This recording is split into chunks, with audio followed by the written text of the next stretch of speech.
তেলপাড়া ব্যারেজে ফাটল ফাটল দেখা দিল লক গেটের ডিভাইডার ও গার্ডওয়ালে। ব্রিজের তলা থেকে বালি ও মাটি সরে যাওয়ার কারণেই এই ফাটল বলে মনে করছেন ইঞ্জিনিয়াররা। 1949 সালে তৈরি হয়েছিল তিলপাড়া ব্যারেজ, যার দৈর্ঘ্য 309 মিটার। ময়ূরাক্ষী নদীর উপর তৈরি এই ব্যারেজের মোট লক গেটের সংখ্যা 15টি। জেলা প্রশাসনের তরফে গত কয়েক মাস ধরেই এই ব্যারেজ সংস্কারের কাজ শুরু হয়েছে, কিন্তু এই কাজে বাদ সেধেছে ভারী বৃষ্টি, যার ফলে ব্যারেজে কাজ করার সময় বিপদের সম্মুখীন হতে হচ্ছে কর্মীদের। এবার এর মাঝেই লক গেটের ডিভাইডার ও গার্ডওয়ালের ফাটল কপালে ভাঁজ ফেলেছে জেলা প্রশাসনের। ব্যারেজ যে কোনো সময় ভেঙে পড়তে পারে বলে আশঙ্কা স্থানীয়দের।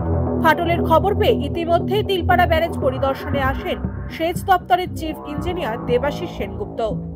দেখলাম অবস্থা ভালো নয়, রিপেয়ারিং ওয়ার্ক করা চলছে, চেষ্টা করছি আমরা। মাটিটা দেখি তারপরে হবে। সমস্যা হচ্ছে ফ্লোর থেকে বেডটা এতখানি নেমে গেছে, সমস্যা হচ্ছে এইখানে ভর্তি করাটাই আপাতত হচ্ছে গিয়ে চ্যালেঞ্জ। দেখা যাক। ওখানকার আধিকারিকদের সঙ্গে আমাদের কন্টিনিউ যোগাযোগ চলছে এবং ওখানে অলরেডি ইঞ্জিনিয়ার আছেন, তারা কি উপায়ে ওটাকে মেরামত করা যায় সেই ব্যবস্থা তারা করছেন। আশা করি দ্রুত এটা মেরামত করা যাবে।